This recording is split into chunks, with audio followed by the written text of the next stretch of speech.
अऊज़ु बिल्लाहि मिनश्शैतानिर्रजीम बिस्मिल्लाहिर्रहमानिर्रहीम अल्हम्दुलिल्लाहि रब्बिल आलमीन वस्सलातु वस्सलामु अला मुहम्मदिन व अला आलिहि त्तय्यबीन अत्ताहिरीन अल्लज़ीना अज़हबल्लाहु अन्हुमुर रिज्स व तह्हरहुम तत्हीरा।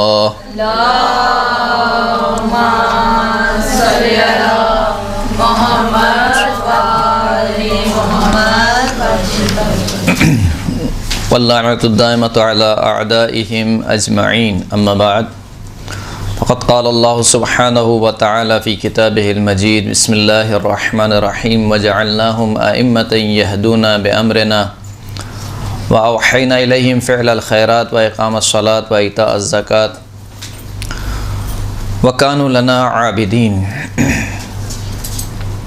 खुदावंद करीम कुरान मजीद में हज़रत इब्राहीम की ज़ुर्रियत के बारे में, यानी हज़रत इब्राहीम के जो बेटे हुए हज़रत इस्माइल, हज़रत इसहाक़, इनके बारे में खुदावंद करीम इरशाद फरमाता है कि वजअलनाहुम अइम्मतन यहदूना बिअम्रिना, हमने इनको लोगों का इमाम बनाया।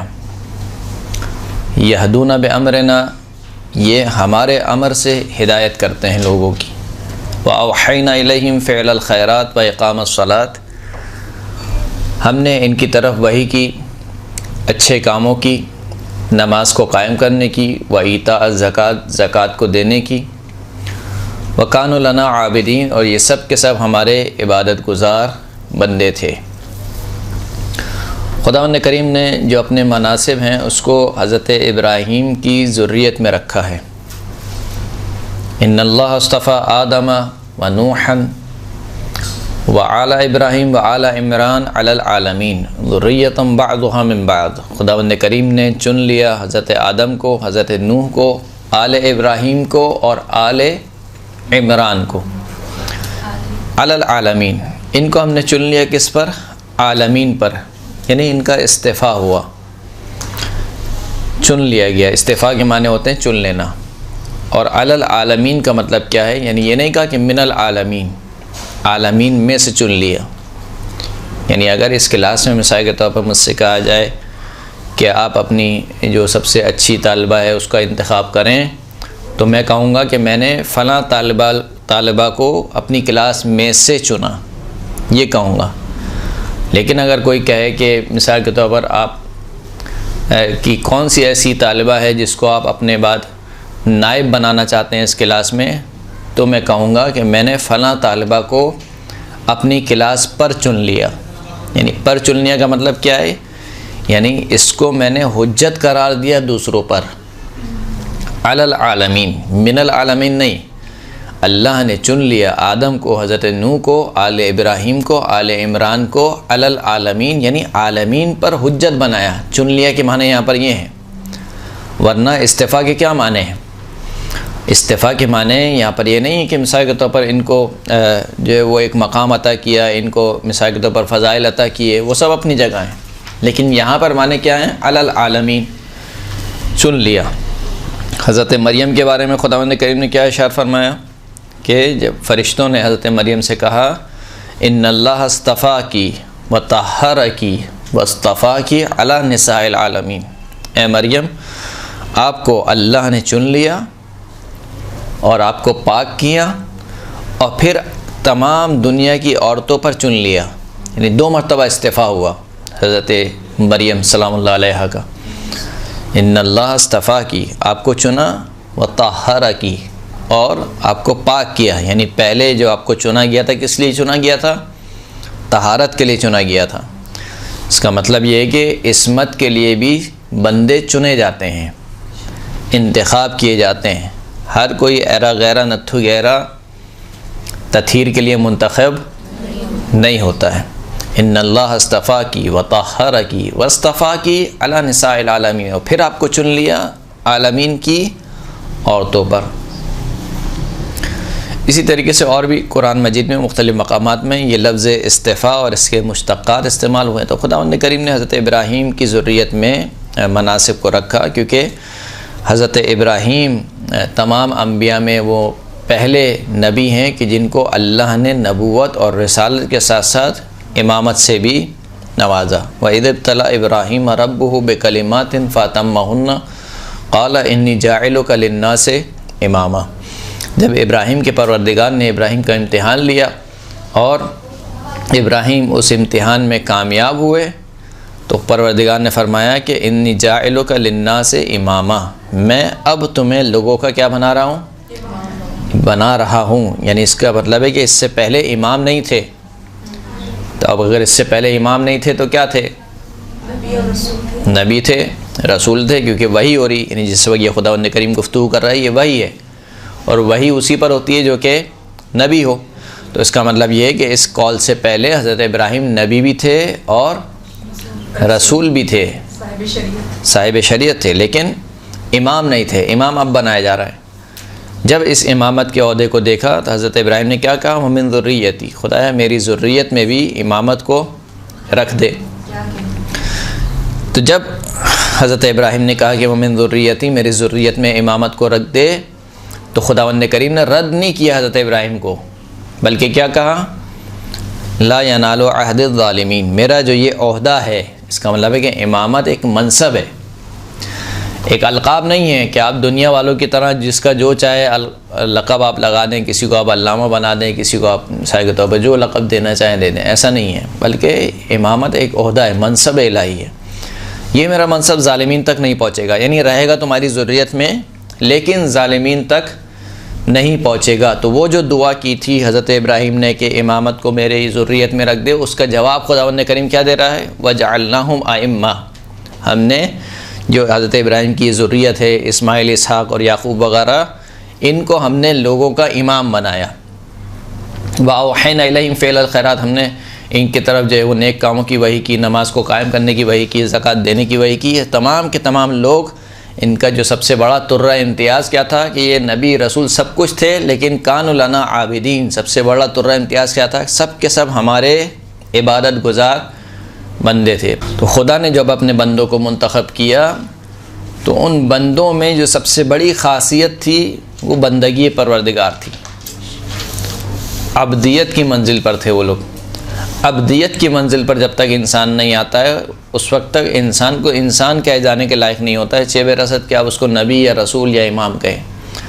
अब्दियत की मंजिल पर जब वो आए तो फिर उसके बाद खुदावंद करीम ने अपने मनासिब से उनको नवाजा। दुरुस्त है, जैसे कि रिवायत भी मिलती है कि खुदावंद करीम ने हज़रत इब्राहीम को नबी बनाने से पहले अब्द मुंतखब किया और रसूल बनाने से पहले नबी मुंतखब किया, खलील बनाने से पहले रसूल मुंतखब किया। जब ये सारी की सारी अशिया जमा हो गई तो फिर हज़रत इब्राहीम को इमाम बनाया। हदीस छठे इमाम की हदीस है। तो तमाम औलिया खुदा और हुज्जत खुदा, उनकी जो सबसे अहम तरीन सिफ़त होती है वो बंदगी परवरदिगार होती है। बंदगी परवरदिगार का मतलब ख़ास इबादत नहीं है कि आप कहें कि इनकी नमाज़ बहुत अच्छी थी, इनका रोज़ा बहुत अच्छा था, इनका मिसाल के तौर पर हज बहुत अच्छा था।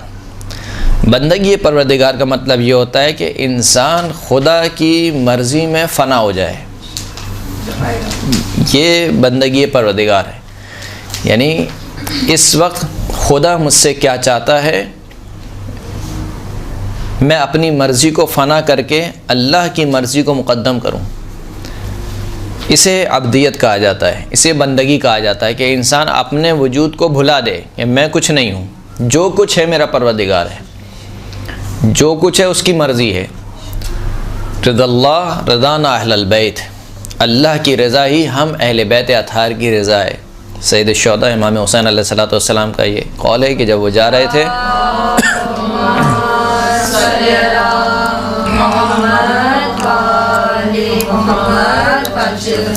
गालिबन करबला की तरफ जाते हुए इमाम ने ये इरशाद फरमाया था कि रिज़ल्लाह रज़ाना अहलल बैत, अल्लाह की रज़ा ही हम अहले बैत अतहार की रज़ा है।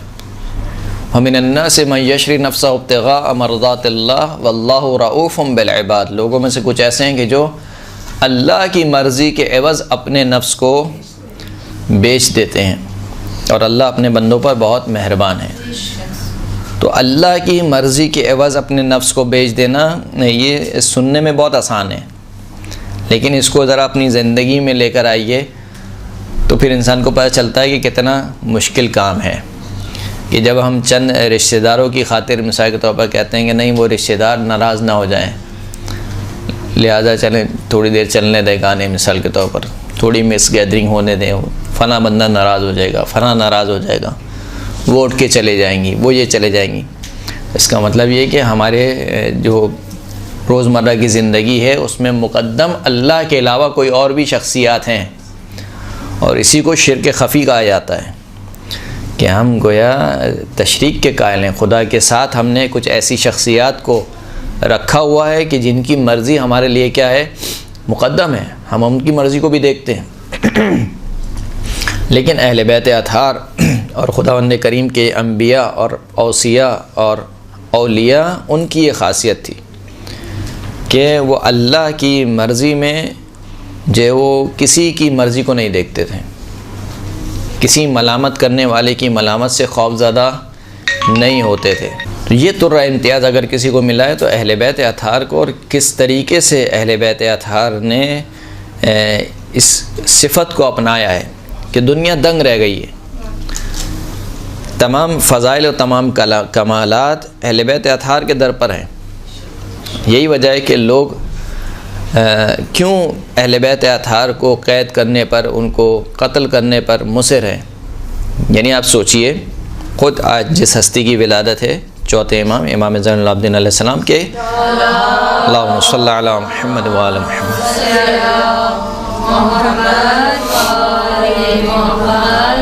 यानी दुनिया क्यों खौफज़दा है, यानी यज़ीद का दरबार सजा हुआ है, यज़ीद तख्त पर है, उसके सारे दरबारी खड़े हुए हैं, यानी अपनी कुदरत का भरपूर तरीके से वो इजहार कर रहा है, लेकिन उसके बावजूद क्या है, एक ऐसे शख्स से डर रहा है कि जो नहीफ़ है, नौजवान है, कमर झुकी हुई है, गर्दन में तौक है, हाथों में हथकड़ियाँ हैं, पैरों में बेड़ियाँ हैं, उसके साथ उसकी चंद मस्तूरात हैं, और उसका कोई हामी और नासिर नहीं है इस मजमे में। उसके बावजूद ये बादशाह तमाम तर कुदरत होने के बावजूद इस जंजीरों में जकड़े हुए इंसान से डर रहा है और इसको नहीं आने दे रहा है मिंबर पर। कि जब इमाम ज़ैनुल आबिदीन ने कहा, जब उस ख़तीब ने जो है वो मौला कायनात की शान में गुस्ताखी की, तो इमाम ज़ैनुल आबिदीन ने कहा कि अय्युहल ख़तीब इश्तरैत मरज़ातल मखलूक बिसख़तिल खालिक, तूने लोगों की मर्ज़ी को अल्लाह की नाराज़गी के एवज़ ख़रीद लिया है। लोगों की मर्ज़ी को अल्लाह की नाराज़गी के एवज़ तूने ख़रीद लिया है। फिर उसके बाद यज़ीद को मुखातिब किया और कहा कि इज़्न ली, मुझे इजाज़त दे, अन असउदा हादिल आवात, कि मैं लकड़ियों के ढेर पर चढ़ूँ, ताकि मैं ऐसी गुफ्तगू करूँ जिसमें ख़ुद तेरे लिए भी नसीहत हो और जो ये जितने बैठे हुए हैं हुज़्ज़ार, इनके लिए भी नसीहत हो। यज़ीद इजाज़त नहीं दे रहा है और मुसलसल इमाम कहे जा रहे हैं कि मुझे इजाज़त दे, लेकिन इजाज़त नहीं देता है। तो जो यज़ीद के साथ बैठने वाले थे वो कहने लगे कि इसको इजाज़त दे दे, मा क़द्र मा यहसुन, ये एक नौजवान लड़का है, ये क्या जानता है, हम सुने क्या कहना चाहता है। तो इसके जवाब में यज़ीद ने क्या कहा, इन्नहु मिन अहल बैतिन ज़ुक़्क़ुल इल्म ज़क्का, तुम कह रहे हो कि ये एक नौजवान लड़का है, क्या जानता है। इन्नहु मिन अहल बैतिन, ये इसका ताल्लुक़ अहल बैत के घराने से है। ज़ुक़्क़ुल इल्म ज़क्का, इनको इल्म ऐसे दिया गया है जैसे चिड़िया अपने बच्चे को दाना चुगाती है। यानी यज़ीद पहचान रहा है, दूसरे नहीं पहचान रहे। फिर वालिद जब बहुत इसरार हुआ तो फिर मौला को इजाज़त मिली और फिर मौला ने वो खुतबा इरशाद फरमाया कि हमें फ़जीलत दी गई, 6 चीज़ों के ज़रिए से फ़जीलत दी गई, 7 चीज़ें हमें अता की गई। और फिर पूरा खुतबा इमाम ने इरशाद फरमाया, पहले अपना तारुफ़ कराया कि जो मुझे जानता है वो मुझे जानता है, जो मुझे नहीं जानता मैं उसको अपना हसब भी बताऊँगा और अपना नसब भी बताऊँगा। यानी शाम के उस दरबार में कि जहाँ पर लोगों को बुग़्ज़ अली पिलाया गया था, उस दरबार में इमाम ज़ैनुल आबिदीन ने लोगों के दरमियान बताया कि मैं कौन हूँ, मेरा ताल्लुक़ किस घराने से है। ये जो अज़ान हो रही है इसमें जो रसूलुल्लाह का नाम आ रहा है, यज़ीद को मुखातिब करते हुए कहा कि ये तेरे नाना हैं या हमारे जद हैं। कहा कि आपकी जद हैं। कहा कि बस इस दिन फ़तह किसकी हुई, हमारी फ़तह हुई। फ़तह का मतलब ये नहीं होता कि कोई शख्स किसी को मार दे, जंजीरों में जकड़ दे तो इसका मतलब है वो फ़ातह हो गया, बल्कि जिसका नाम बाकी है और ता क़यामत बाकी रहेगा वो हमारा घराना है, कि जिसका नाम ता क़यामत बाकी रहेगा। तो अर्ज़ करने का मतलब ये था कि देखिए, कमालात और फ़ज़ाइल से लोग घबरा रहे हैं, यानी दुनियावी एतबार से कुछ नहीं है। इमाम ज़ैनुल आबिदीन के बाद उस वक्त क्या है? कुछ भी नहीं है, ना कोई मिसाल के तौर पर फ़ौज है, ना लश्कर है, ना माल है, ना दौलत है। दूसरी तरफ सब कुछ है, हुकूमत भी है, लश्कर भी है, दौलत भी है, मुअर्रिख़ भी हैं, सब कुछ उनके पास हैं, लेकिन उसके बावजूद डर रहे हैं। और ये हर इमाम के दौर में हुआ, हर इमाम के दौर में। यानी क्यों बज़िद थे कि मौला कायनात बैत करें आकर? अभी बैत हो गई थी, ख़त्म हो गई बात। मौला कायनात अपने घर में बैठ गए थे कि मैं कुरान जमा करूँगा और मैं कुरान जमा करने में मशहूर हूँ, मुझे उससे ना छिड़ा जाए। लेकिन क्यों बज़िद है कि नहीं मौला कायनात आकर बैत करें? क्यों बज़िद हो गया? मिसाल के तौर पर अमीर शाम के इमाम हसन मुश्तबा या जंग करें या सुलह करें, क्यों बज़िद हो गया यज़ीद के हतमन इमाम हुसैन अलैहिस्सलातु वस्सलाम बैत करें? हालांकि देखा जाए तो इमाम ने क्या कहा कि देखेंगे मामला क्या है, सुबह उठ के देखेंगे। फिर इमाम चल दिए मक्का की जानिब। इमाम तो नॉर्मल तरीके से जैसे लोग हज पे जाते हैं वैसे हज पर गए, अपने खानवादे को लेकर हज अंजाम दे रहे हैं। लेकिन फिर वहाँ से जब पता चला कि कुछ यज़ीद के सिपाही हैं जो इमाम को कत्ल करना चाहते हैं, तो इमाम ने अपने हज को उम्रे में तब्दील किया। यानी अगर इससे पता ये चलता है कि अगर यज़ीद सिपाहियों को ना भेजता तो इमाम उम्रे में तब्दील ना करते, अपना हज अंजाम देते। फिर बहरहाल हज अंजाम दे रहे हैं, लोगों को जिन लोगों को बता सकते हैं उनको बतला भी रहे हैं। फिर वहाँ से हज को उम्रे में तब्दील किया और फिर वहाँ से चले हैं कूफा की जानिब। फिर कूफे में मिसाल के तौर पर रास्ते में हुर मिल जाता है, हुर से गुफ्तो शनीद होती है और यहाँ तक के लश्कर पहुँच जाता है करबला की तरफ। यहाँ तक कि ख़ुद इमाम के अल्फाज मिलते हैं कि मुझे छोड़ दो, मैं कहीं और जाके ज़िंदगी बसर कर लूँगा। लेकिन कहा कि नहीं, आपको बैअत करनी पड़ेगी किसी भी सूरत में। यही हाल चौथे इमाम का था। दुनियावी एतबार से कुछ नहीं है, माल और दौलत नहीं है, कोई असलहा नहीं है, लश्कर नहीं है, लेकिन उसके बावजूद हाकिम वक्त परेशान है, खौफज़दा है इनसे। क्यों खौफज़दा है? यही हाल छठे इमाम का, यही हाल सातवें इमाम का कि तुमने अपनी क़ैद में रखा हुआ है। यानी अब तुम्हें किस बात का खौफ है कि एक वो बंदा कि जिससे तुम्हें खौफ है वो खुद तुम्हारी क़ैद में है, लेकिन तुम फिर भी डर रहे हो कि नहीं इसको कत्ल करना है। यही मसला आठवें इमाम के दौर में, जो वो नवें इमाम के दौर में, 10वें इमाम के दौर में, यहाँ तक कि 11वें इमाम के दौर में, और यहाँ तक कि जो हज़रत हुज्जत की ग़ैबत होती है उसके बारे में भी कहा कि क्यों ग़ैबत हुई। उसका जो एक हिकमत बयान की गई कि खौफ था कि दुनिया वाले कत्ल कर देंगे। तो भाई क्यों कत्ल करना चाहते हैं? क्या कोई लश्कर है, क्या कोई पैसा है, क्या कोई मालो दौलत है, कोई बहुत बड़ी रियासत है इनकी जो उनको कत्ल करना चाहते हैं? डर किस बात का है? डर ये है कि हमने इनसे सब कुछ ले लिया है, लेकिन उसके बावजूद इनके पास सब कुछ है। यानी हमने इनसे खिलाफत छीन ली है, लेकिन लोग अभी भी वारिस रसूल अली इब्न अबी तालिब को जानते हैं। ये मसला है, हमने इनसे खिलाफत छीन ली है, लेकिन लोग अभी भी यही समझते हैं कि सही दीन अगर कहीं से मिलेगा तो इसी घर से मिलेगा। ये मिंबर पे नहीं है, दर्स दे रहे हैं अपना छठे इमाम, लेकिन मसला यही है कि अगर इनको ऐसे ही खुला छोड़ दिया तो लोग इनके कायल हो जाएंगे फजीलत के। जब फजीलत के कायल हो जाएंगे तो ये हमारे तख्त को छीन लेंगे। लिहाजा इनको ऊपर नहीं आने दो, इनको किसी भी तरीके से कत्ल करवाओ। अम यहसुदून अन्नास अला मा आताहुमुल्लाहु मिन फज़लिहि फ़क़द आतैना आला इब्राहीम अल किताब वल हिकमत वल हुक्म वन नबुव्वा व आतैनाहुम मुल्कन अज़ीमा। क्या ये लोग हसद रखते हैं उन लोगों से कि जिनको अल्लाह ने अपने फ़ज़ल से अता किया? अल्लाह ने आले इब्राहीम को नबूवत अता की, हुक्म अता किया, हिकमत अता की और किताब अता की, और अल्लाह ने आले इब्राहीम को एक अज़ीम सल्तनत अता की, मुल्कन अज़ीमा। अब मुल्कन अज़ीमा अगर कोई खुदावंद करीम से पूछे कि ये कौन सा मुल्क अज़ीम है, आले इब्राहिम में कौन बादशाह बना है, एक जनाब सुलेमान की हुकूमत है, और एक मिसाल के तौर पर अगर आप कह सकते हैं कि हज़रत यूसुफ़ को कोई पोस्ट मिली थी मिसाल के तौर पर। इनके अलावा कौन ऐसा नबी है जो बादशाह बना है, या जिसके पास हुकूमत थी, या जिसके पास मिसाल के तौर पर आप कहें कि बड़ी सल्तनत थी सिवाय जनाब सुलेमान के और जनाब यूसुफ़ के। लेकिन खुदा कह रहा है कि हमने आले इब्राहिम को मुल्क अज़ीम अता किया। ये मुल्क अज़ीम से मुराद क्या है यहाँ पर? मुल्क अज़ीम दुनियावी हुकूमत नहीं थी, वो और लोग थे जो लोगों के जिस्मों पर हुकूमत करते थे, ये लोगों के दिलों पर हुकूमत करते हैं। मुल्क अज़ीम जब छठे इमाम से पूछा गया, पाँचवें इमाम से पूछा गया कि मुल्क अज़ीम से क्या मुराद है, तो फरमाया कि अत्ताअतुल मुफ्तरज़ा, अल्लाह ने इनकी इताअत को वाजिब किया, और इनकी इताअत खौफ की वजह से नहीं हुई। दुनियावी बादशाहों की इताअत खौफ की वजह से हुई, इनकी इताअत शौक़ की वजह से हुई।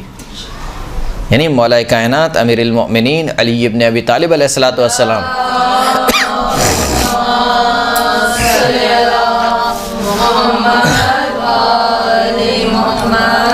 जिन असहाब ने उनकी इताअत की, किसी दुनियावी लालच के एवज़ में तो नहीं की थी, ना उनको अपनी जान का खौफ था। यानी अमीर शाम तो नहीं था, अमीर शाम के जो मानने वाले थे वो दो ही वजह से उसके साथ थे, इनाम के लालच में और जान के खौफ में। नहीं गए तो गर्दन कट जाएगी, और गए तो कुछ इनाम मिल जाएगा। यही हाल यजीद का था, अगर नहीं गए तो गर्दन कट जाएगी, गए तो क्या इनाम मिलेगा। इसी वजह से लूट मार कर रहे थे। इसी वजह से कोई जो है वो इमाम हुसैन की अंगूठी लेकर जा रहा है, कोई मिसाल के तौर पर इमाम हुसैन का सर लेकर जा रहा है, सर के ऊपर लड़ाई हो रही है कि मैं मिसाल के तौर पर पेश करूँगा, वो कह रहा है कि नहीं मैं पेश करूँगा हबीब इब्न मज़ाहिर के सर के ऊपर। कि जब दो आदमियों ने मिलकर जनाब हबीब इब्न मज़ाहिर को कत्ल किया था, तो ये दोनों लड़ने लगे कि भाई ये सर मेरा है, यानी मैं जाके बादशाह को पेश करूँगा ये सर। क्यों? क्योंकि जब मैं पेश करूँगा तो इनाम मुझे मिलेगा। तो उसने कहा कि सही है, तुम कुछ देर तुम्हारे पास रहे, कुछ देर मेरे पास रहे। इस तरीके से इन दोनों में मुसालहत हुई। तो बहरहाल ये जितने भी लोग थे, या दुनिया की लालच में इताअत कर रहे थे, या जान के खौफ की वजह से इताअत कर रहे थे। लेकिन आइम्मा अतहार के जो चाहने वाले थे, बिलखुसूस सैयदुश शुहदा इमाम हुसैन के चाहने वाले, वो किसी दुनिया के लालच में नहीं थे। कौन सी दुनिया थी? वहाँ तो इमाम ने साफ़ कह दिया था, मेरे साथ जो रहेगा वो मर जाएगा, यानी मौत है, हमारा अंजाम क्या है, मौत बतला दिया था। यहाँ तक कि खुद शब आशूर कहा कि मैं अपनी बैत को उठाता हूँ, जो जहाँ जाना चाहता है चले जाए। कल ये लोग ये मेरे खून के प्यासे हैं, इनकी लड़ाई मुझसे है, मैं अपनी बैत को तुमसे उठाता हूँ, जो जहाँ जाना चाहता है चले जाए। लेकिन जवाब क्या मिला? अगर 70 मरतबा भी मारा जाए और 70 मरतबा दोबारा उठाया जाए, तब भी आपकी नुसरत से दस्तबरदार नहीं होगा। ऐसे अफराद, तो ये जो अफराद जितने अफराद जमा हुए हैं, इनको क्या चाहिए? इनका कोई दुनियावी कोई नाम है, इनाम है कोई मिलेगा, या इनको कोई जान का खौफ है? इमाम ने तो जान की भी जो है वो उनको अमान दे दी, सब कुछ कर दिया, लेकिन जाने को तैयार नहीं है। ये ताअत मुफ्तरज़ा है। ये वो मुल्क अज़ीम है जो खुदावंद करीम फरमा रहा है कि हमने इनको मुल्क अज़ीम अता फरमाया। यानी इनकी जो इताअत की जाती है वो किसी खौफ की वजह से नहीं है, या किसी इनाम की वजह से नहीं है, वो इनको साहिब हुज्जत, इनको साहिब इताअत समझते हैं लोग, इस वजह से इताअत करते हैं। यानी आज भी हम सही हमारे अमाल जैसे भी हैं, लेकिन हम इमाम हुसैन की मजलिस बर्पा करते हैं, किसी इनाम के एवज़ में करते हैं, किसी इनाम के एवज़ में नहीं करते हैं। हाँ, बहुत से बहुत ये कहा जा सकता है कि चलें शोहरत के एवज़ में करते हैं, लेकिन बहरहाल अक्सर मोमिनीन का जो नीयत है वो ये नहीं होती कि शोहरत हो। कितने हम मोमिनीन हैं जो मुखलिस, जो सिर्फ़ इस वजह से करते हैं कि क्योंकि हुसैन की मजलिस बर्पा होनी है, इसके पीछे उनका और कोई हदफ नहीं है और कोई मकसद नहीं है। ये मेरा घर है, यहाँ पर सदियों से इमाम हुसैन की मजलिस बर्पा होती भी आ रही है, इस साल भी इमाम हुसैन की मजलिस बर्पा होगी। सारा साल पैसा जमा करते हैं, कुछ मोमिनीन उधार भी लेते हैं, सब कुछ करते हैं। तो ये किस लिए कर रहे हैं? वो मोहब्बत जो हमारे दिल में खुदावंद करीम ने डाली है कि इससे बढ़कर कोई नेमत नहीं है। अहले बैत अतहार की मोहब्बत से बढ़कर वाक़ईन कोई नेमत नहीं है, न इनकी विलायत से बढ़कर कोई नेमत नहीं है। तो उनकी मोहब्बत और उनकी विलायत में हम ये सारे काम अंजाम देते हैं। तो ये जो भी हम काम कर रहे हैं, जो भी इनकी इताअत हो रही है, यही मुल्क अज़ीम है, अत्ताअतुल मुफ्तरज़ा। और लोगों ने अहले बैत अतहार से इसी वजह से बोझ रखा। यानी आप देखिए कि मरवान जैसा शख्स, कौन है? मरवान कि जो अब्दुल मलिक बिन मरवान, अब्दुल मलिक बिन मरवान जो कि बनी उमैया में से है, मरवान का बेटा अब्दुल मलिक बिन मरवान।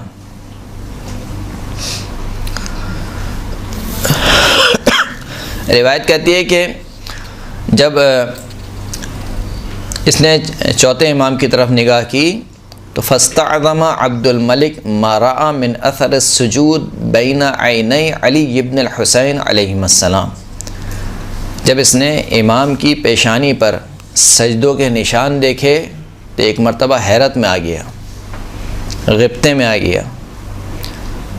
यानी ये वो शख्स थे जो लावाली शख्स हैं, यानी इनको क्या सरोकार इबादत से, ये शराबखोरी में मस्त हैं, ये मिसाल के तौर पर अपने ऐश व इशरत में मस्त हैं, इनको क्या सरोकार है।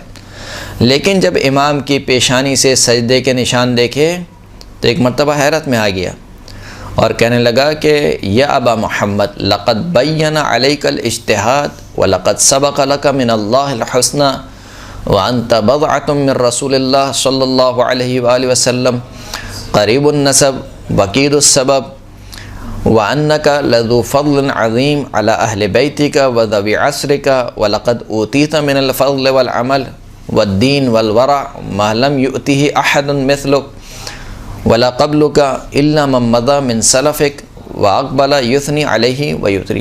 कहने लगा कि आपके वज़ाक़ता से, आपके जिस्म से इबादत की निशानियाँ ज़ाहिर हैं। यानी वाज़ेह है कि आप किस तरीके से अल्लाह की इबादत कर रहे हैं, आपका जिस्म बता रहा है।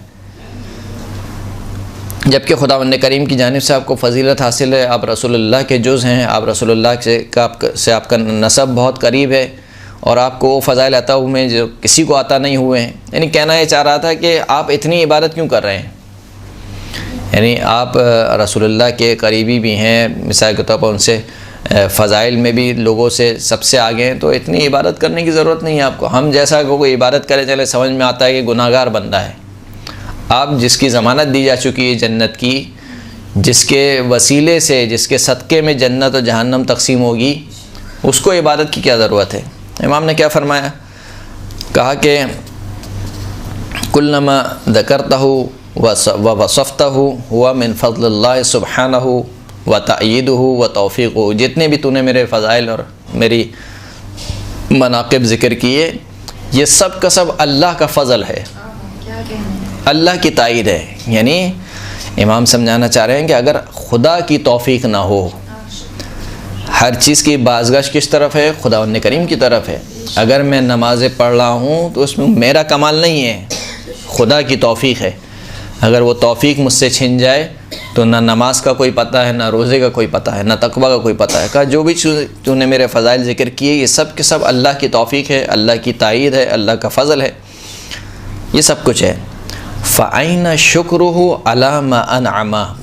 बस ये बता कि जो नेमतें उसने मुझे दी हैं, तूने ज़िक्र किया कि मैं रसूलुल्लाह के बहुत करीब हूँ, मैं रसूलुल्लाह की औलाद में से हूँ, तो ये जो इतनी नेमतें खुदा ने मुझे दी हैं, इसका शुक्र कौन अदा करेगा।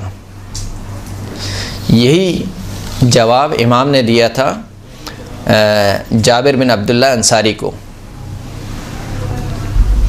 जाबिर बिन अब्दुल्ला अंसारी से जब किसी ने कहा कि तुम क्या चौथे इमाम को रोक नहीं सकते हो कि चौथे इमाम बहुत ज़्यादा इबादत किया करते हैं, इबादत करें लेकिन इतनी ज़्यादा इबादत ना करें, तो जनाब जाबिर जो है वो चौथे इमाम की खिदमत में हाज़िर हुए और कहा कि यब्न रसूलल्लाह अमा अलिमता अन्नल्लाह खलक़ल जन्नत लकुम व लिमन अहब्बकुम, कि यब्न रसूलल्लाह खुदावंद करीम ने जन्नत आपके लिए खल्क़ की है और जो आपसे मोहब्बत रखता है उसके लिए खल्क़ की है।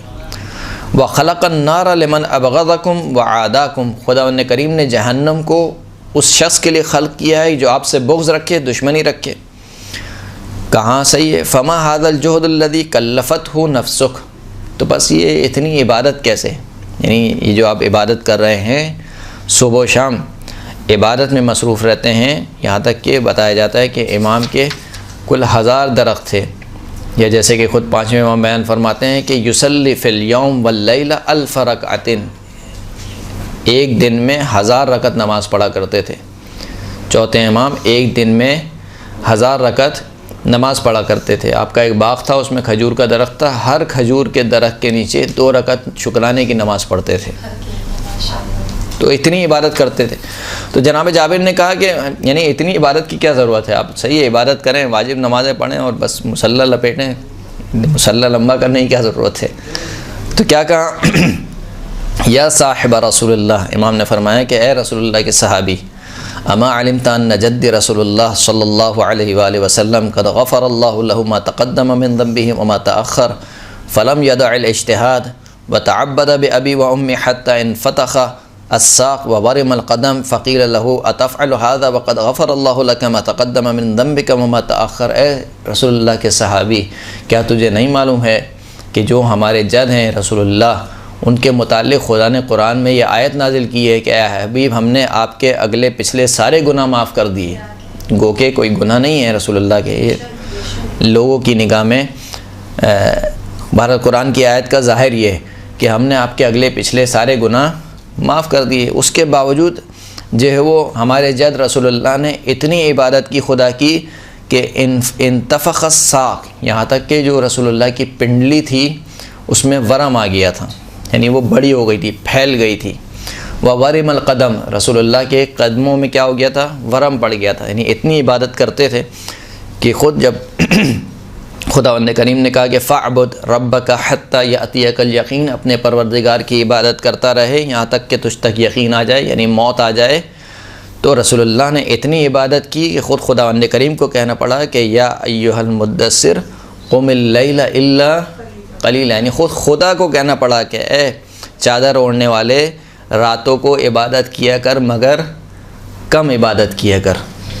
हत्ता इंतफ़ख़ अस्साक़ व वरिमल क़दम। तो जो सवाल तूने मुझसे किया, यही सवाल रसूलुल्लाह की ज़ौजा ने उनसे किया कि आप ये काम क्यों करते हैं जबकि खुदावंद करीम ने आपके सारे अगले पिछले गुनाह बख्श दिए हैं। तो जो जवाब रसूलुल्लाह का था वही जवाब मेरा है। वो जवाब क्या है, अफ़ला अकूनु अब्दन शकूरा, क्या मैं खुदा का शुक्रगुज़ार बंदा ना बनूँ। यानी अहले बैत अतहार ने क्या समझाया हमें, अहले बैत अतहार ने हमें समझाया कि खुदा की इबादत इस वजह से नहीं की जाती कि हम यहाँ से 2-4 रकत नमाज़ पढ़ेंगे तो वहाँ से कुछ 2-4 हुरें मिलेंगी, या हम यहाँ से कुछ 2-4 रकत रोज़े 2-3 दिन या 30 साल के रोज़े भेजेंगे तो वहाँ से कोई जन्नत का बहुत बड़ा बाग हमें मिलेगा। यानी इबादत इस वजह से नहीं की जाती कि हम कुछ करेंगे तो कुछ मिलेगा, बल्कि इबादत इस वजह से की जाती है कि बहुत कुछ ले चुके हैं, बहुत कुछ ले चुके हैं। यानी हम मुस्तहिक नहीं किसी चीज़ के कि हम खुदा की बारगाह में कहें कि खुदा मैं तेरी इबादत करके आया हूँ, वो इबादत की है तो यानी ये तो करनी थी हमें।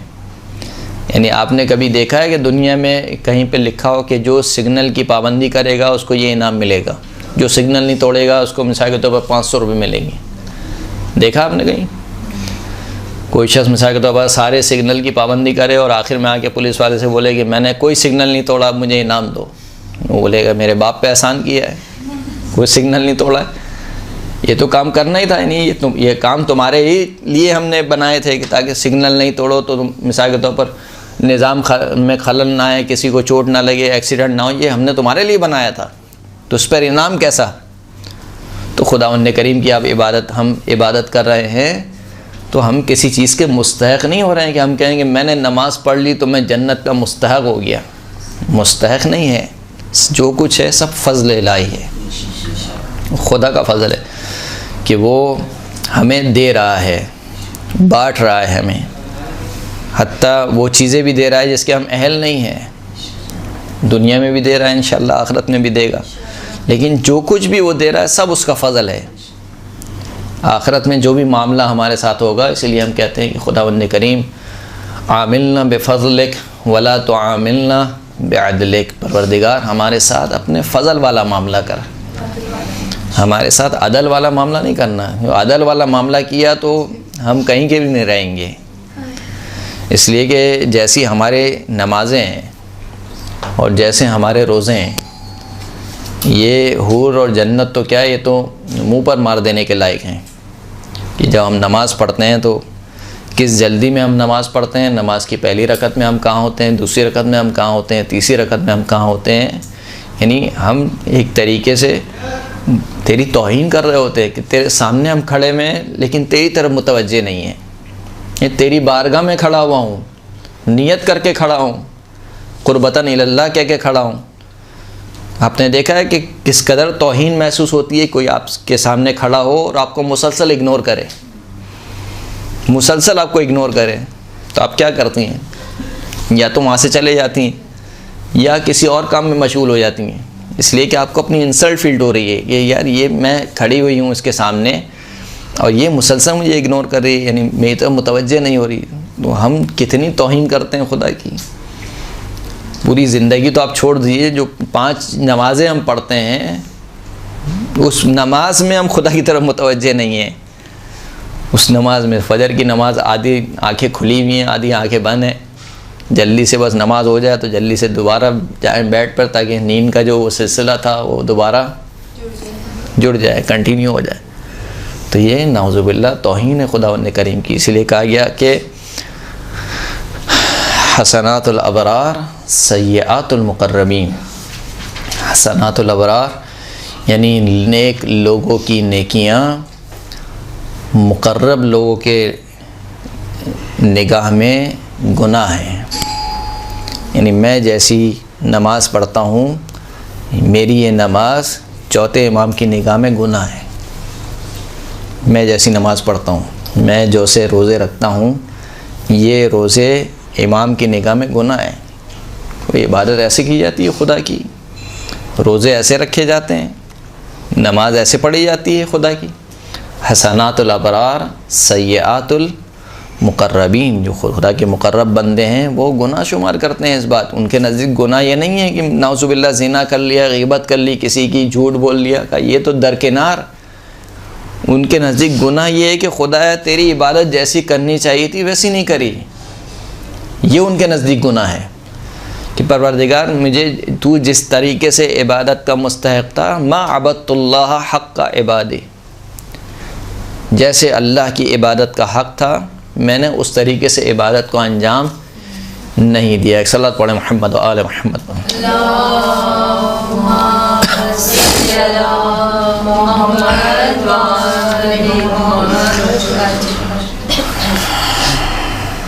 रिवायत कहती है कि अब्दुल्ला इब्न मुबारक कहता है कि हजज तो बाद सनीन इलल मक्का, बाज़ सालों में मैंने मक्का की तरफ सफ़र किया हज करने के इरादे से।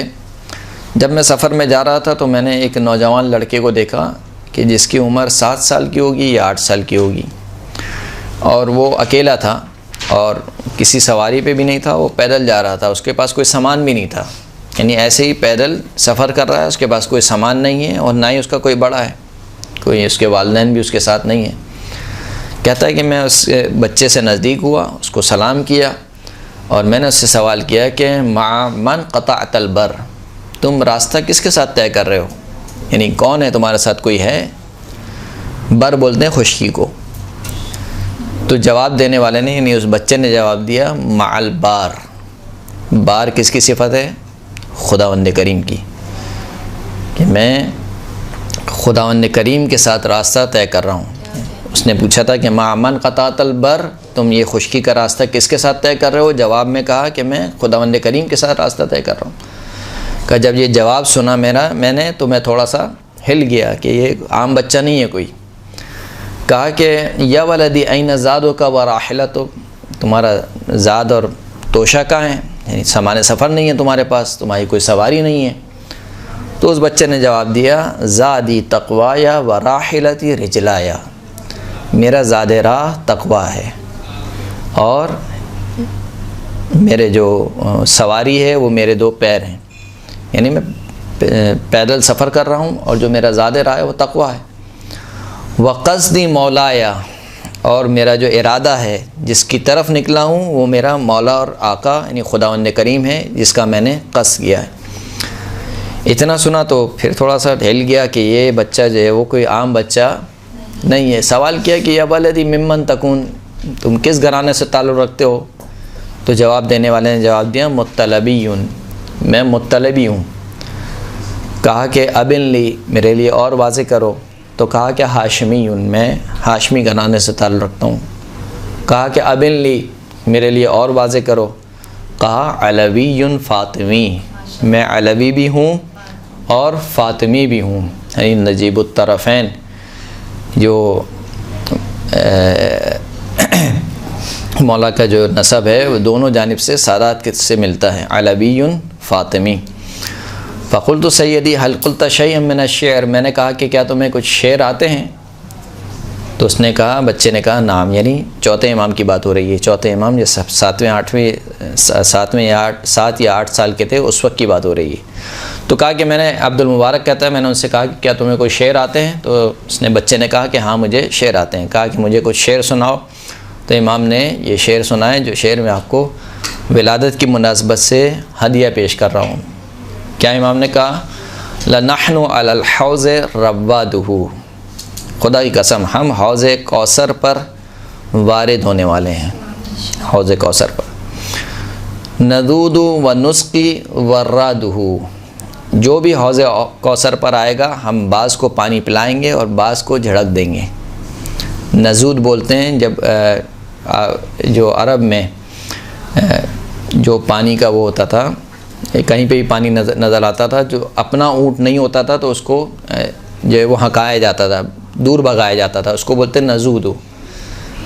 तो कहा कि हम जो हौज़ कौसर पे पहुँचने वाले लोग हैं वो राद हैं, उनमें से बाज़ को पानी पिलाएंगे और बाज़ को नहीं पिलाएंगे।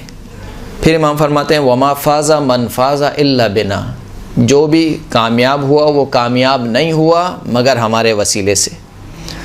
वमा ख़ाबा मन हुब्बुना ज़ादुहु, और वो शख्स नाकाम हो ही नहीं सकता कि जिसकी ज़ादे राह हमारी मोहब्बत हो, हम अहले बैत की मोहब्बत हो।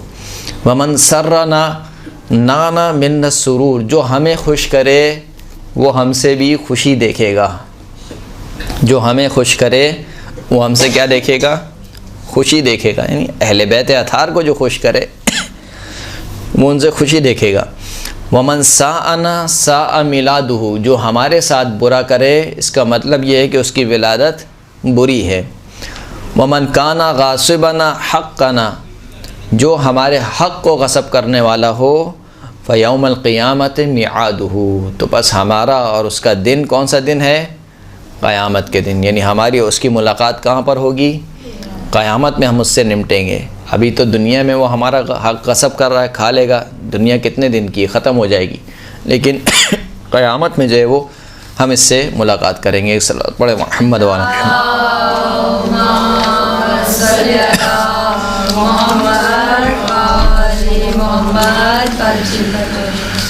मौला की क्योंकि विलादत का दिन है तो विलादत के एतबार से कुछ मौला के छोटे छोटे कलिमात क़िसार हैं, उन क़िसार को मैं चाहता हूँ कि आपकी खिदमत में पेश करूँ ताकि आप मौला की जानिब से उनको हदिया लेकर जाएं और उसको अपनी ज़िंदगी में शामिल करें। एक सलात पढ़ें मोहम्मद वाले मोहम्मद।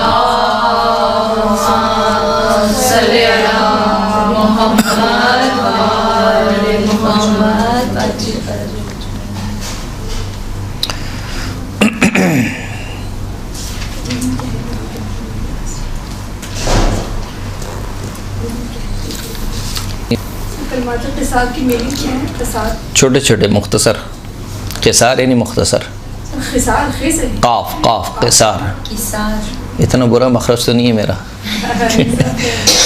कलमातुल क़िसार जी, क़िसार और क़ुसार दोनों पढ़ा जाता है इसको।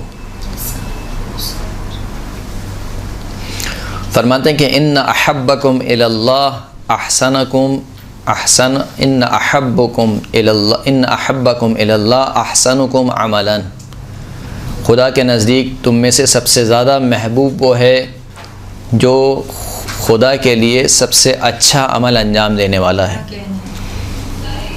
तबारकल्लज़ी बियदिहिल मुल्क व हुवा अला कुल्लि शैइन क़दीर अल्लज़ी खलक़ल मौत वल हयात लियब्लुवकुम अय्युकुम अहसनु अमला। अहसन अमल अंजाम देने वाला है, अक्सर नहीं कहा, अक्सर अमल नहीं कहा, अहसन अमल। अक्सर और अहसन में फ़र्क है। व इन्ना अअज़मकुम इंदल्लाह अमलन अअज़मुकुम फ़ीमा इंदल्लाहि रग़बतन। अमल के एतबार से अल्लाह के नज़दीक तुम सब में बुज़ुर्ग और अज़मत वाला वो शख्स है कि जो तुम सब में जो कुछ अल्लाह के पास है उसमें रग़बत के एतबार से सबसे ज़्यादा अज़ीम हो। यानी क्या मतलब? यानी जो आखरत के एतबार से ज़्यादा रग़बत रखता है वही ज़्यादा अज़ीम है, जो जितनी रग़बत रखता है आखरत के एतबार से। खुदावंद करीम ने जो वादा किया है कि तुम फ़ला काम करोगे मैं तुम्हें जन्नत दूंगा, तुम फ़ला काम करोगे मैं तुम्हें हूर दूंगा, तुम फ़ला काम करोगे मैं जन्नत में तुम्हें बाग दूंगा, मिसाल के तौर पर मैं जो है वो जन्नत की नेमत तुम्हें दूंगा। तो जो अल्लाह के पास है, हम बसा औक़ात हम ये सुनते हैं आयतें, लेकिन बसा औक़ात हमें ऐसा लगता है कि ये कहानी है सिर्फ, हमें जैसे बच्चों को बहलाने के लिए बोला जाता है ना, तुमने ये होमवर्क कर लिया तो तुम्हें ये मिलेगा। वो बच्चा भी समझ रहा होता है कि मम्मा कभी भी देने वाली नहीं है। तो बसा औक़ात नाउज़ुबिल्लाह हम भी ये समझ रहे होते हैं कि खुदा कह तो रहा है लेकिन पता नहीं होगा नहीं होगा, क्या होगा, मिलेगा नहीं मिलेगा, जन्नत तो दोज़ख किसने देखी है। इमाम फरमाते हैं कि जो अल्लाह के पास है उसमें जो सबसे ज़्यादा चाहत रखता है वही तुम में सबसे ज़्यादा अज़ीम है। व इन्ना अंजाकुम मिन अज़ाबिल्लाह अशद्दुकुम खश्यतन लिल्लाह। तुम में से सबसे ज़्यादा अल्लाह के अज़ाब से बचने वाला शख्स वो है जो तुम में सबसे ज़्यादा अल्लाह से खशियत रखता है, खौफ रखता है। खशियत का मतलब क्या है? खशियत और खौफ में थोड़ा सा फ़र्क है। एक मर्तबा आप डर जाते हैं, मिसाल के तौर पर यहाँ पे कोई सांप आ जाए, यहाँ पे कोई बिल्ली आ जाए तो आप डर जाते हैं, क्यों? आपको उससे खौफ है। लेकिन यहाँ पर मिसाल के तौर पर आयतुल्लाह सिस्तानी आए, मिसाल के तौर पर ज़माने के इमाम तशरीफ़ लाए हैं यहाँ पर, अल्लाहुम्मा सल्लि अला मुहम्मद व आले मुहम्मद।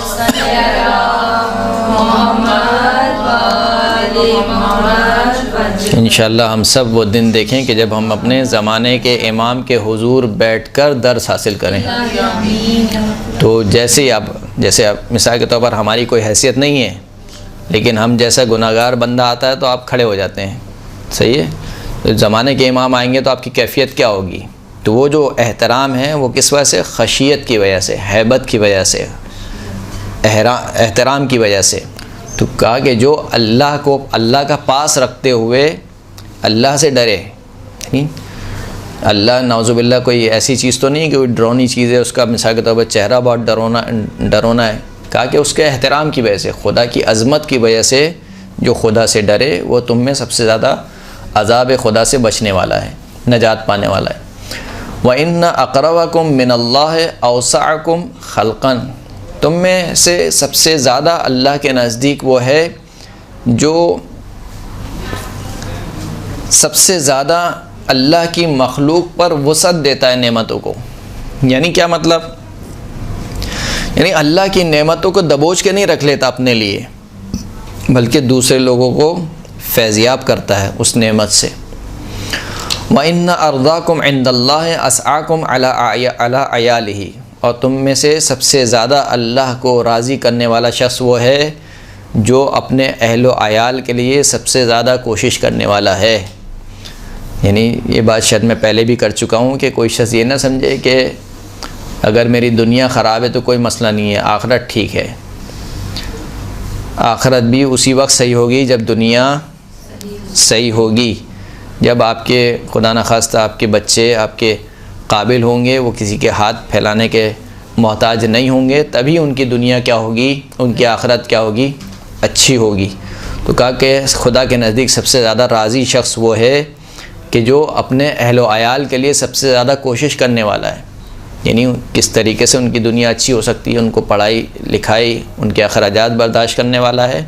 किस लिए? ताकि इनकी आखिरत अच्छी हो, यानी दुनिया बिमा हुआ दुनिया ना उसकी निगाह में बल्कि आखिरत के अतबार से। वइन अक्रमकुम अलल्लाहि अतकाकुम, तुम में से सबसे लायक तरीन मुकर्रम तरीन शख्स अल्लाह के नज़दीक वो है कि जो तुम में सबसे ज़्यादा अल्लाह का तकवा रखता है। सल्लल्लाहु अलैहि मोहम्मद व आले मोहम्मद सल्लल्लाहु अलैहि मोहम्मद व आले मोहम्मद। फिर इसके बाद इमाम फरमाते हैं कि अल मुमिनु मिन दुआही अला सलासिन, मोमिन अपनी दुआ में 3 चीज़ों में से एक चीज़ को पा लेता है। इम्मा अन युद्दखर लहू, या तो उसकी दुआ उसके लिए ज़ख़ीरा कर दी जाती है आखिरत के लिए, यानी खुदावंद करीम चाहता है कि इसको दुनिया में इसकी दुआ पूरी ना हो, लेकिन इसके बदले में आखिरत में इसको वो दूंगा कि जब वो देखेगा तो तमन्ना करेगा कि काश दुनिया में कोई दुआ भी कबूल ना होती। तो कहा या तो आखिरत के लिए ज़ख़ीरा कर लेगा उसकी दुआ को, व इम्मा अन युअज्जल लहू, या फिर दुनिया में ही उसकी दुआ पूरी हो जाएगी, व इम्मा अन युदफ़ा अन्हु बलाअन युरीदु अन युसीबहु, या फिर खुदावंद करीम इसकी दुआ के एवज़ एक ऐसी बला से उसको दूर कर देगा जो इस तक पहुँचने वाली थी, कोई मुसीबत इस तक पहुँचने वाली थी, उस दुआ के एवज़ खुदावंद करीम उस मुसीबत से इस बंदे को बचा लेगा।